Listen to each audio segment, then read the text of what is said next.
Hello, everybody, and welcome to Perspectives. So glad you could be with us today. Our first guest, Amanda Kilner, and she's on one side. You'll see her in just a minute. And we have Amelia Ivory. They're both with the Tulsa Youth Symphony.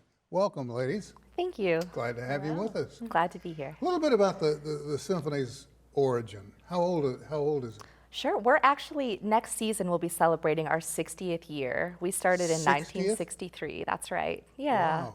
We began in 63 as a branch of the Tulsa Philharmonic and remained within that relationship until the early 2000s when we branched off to become our own 501c3, our own organization. So we've been independent since then and just growing and thriving and adding new programs as we go along. So you do regular concerts? Is that the way it works? Yeah, we've got 3 ticketed concerts each season, and our seasons run roughly from fall through spring, following the school year. And then we've also got, each season we try to schedule a free community performance that anybody can attend that's not ticketed. Plus we have auxiliary programs, a chamber music group and a advanced accelerated weekend clinic open to all of Tulsa, not just Youth Symphony members, just all young musicians. And those concerts are sort of intermittent throughout our season as well. So we have more than just the 3 ticketed performances. I see. Well, it sounds like a very active group of folk that you've got together. Yeah, we've got great students and they love to play. That's all it takes. Yeah. It comes from in here. Yeah. Where do the students come from? Or do they audition? Are they all from Tulsa? So each May we have an audition, and it's open to anyone in the Green Country area. We currently right now have students coming in from probably within an hour's drive from Bartlesville and Tahlequah. So we've had people from the Arkansas border. And I think we represent 43 different school districts currently. No kidding. Yeah. Wow.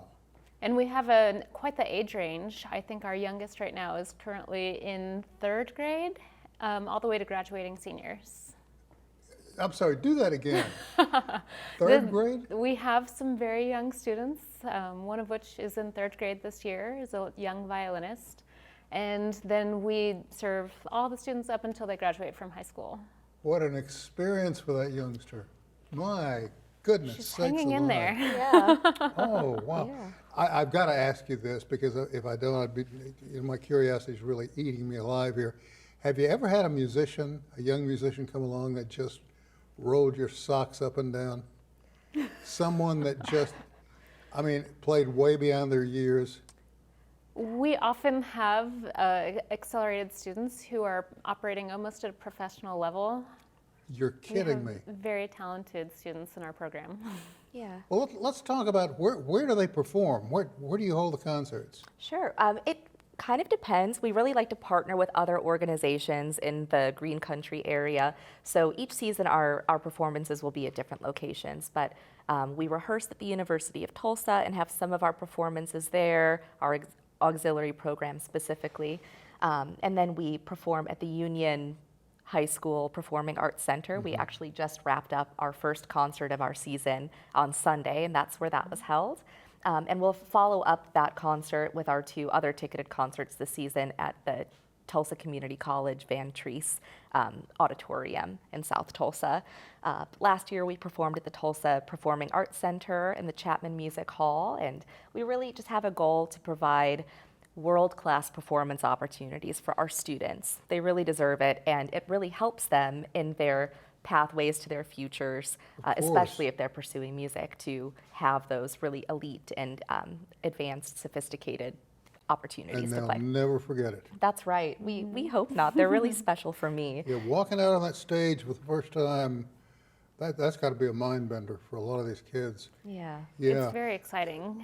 Do you have youngsters that bloom late?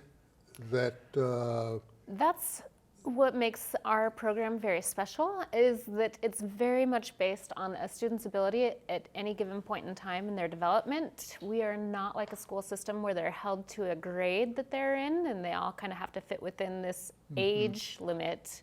We are a mixture of all the grades together, and they are placed with students who are performing at their ability level.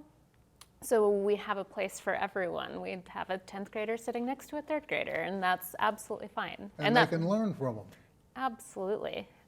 Gosh, what a great experience. Yeah, and we know that often in school programs, and specifically school orchestra programs, that's really not the case. It's 7th grade orchestra, so kids are sitting with their peers, and they're not necessarily given that opportunity to challenge themselves to play alongside somebody with 5 years more playing experience than they have. And we think that that's a big, I mean, again, whether the student is pursuing music in their futures or not, that's a really valuable lesson for them to learn, you know, opening up their world and seeing the kind of people that they could be interacting with and sort of their competition as they get older. Who conducts the performances? We've got 3 orchestras within our umbrella of the Tulsa Youth Symphony, and Amelia is actually one of our conductors. Yes. And then we've got 2 others as well. Yeah. Really? We have some assistant conductors as well, so we have quite a big artistic staff who are helping our students prepare for these concerts. You know, I was a music major in college. Oh, great. Many years ago, long before you children were born. And I recall we had a conductor during my college years who was a guest conductor from Radio Free Europe. We could not pronounce his first name. We could pronounce his last name, and that man brought out things in us that we didn't know we had. I will never forget him. So, and these kids will do the same thing. It is amazing to see what they can do collectively that they wouldn't be able to do alone, being in an orchestra and working hard. And the interesting thing about it is they're going to learn from the person next to them. You know, I mean, that's a great concept. All right, we got less than a minute. If folks want to know more about this, they can go to the website, right? That's right. TulsaYouthSymphony.org is an excellent resource. We keep it updated with our events, ways to buy tickets, ways to support our cause and our mission, and just interesting information about our orchestras and about our students and about our history too. Well, listen, it's really been a treat for me to have you here. Thanks to both of you. I'd like to see you as conductor sometime and see how that works out. It's a little wild, but it's fun. Anyway, thank you for taking time to visit with us and to tell the folks at home all about the Tulsa Youth Symphony. Thank you. We'll have you back. Thank you so much. We're going to take a short break. We'll be back with more right after this.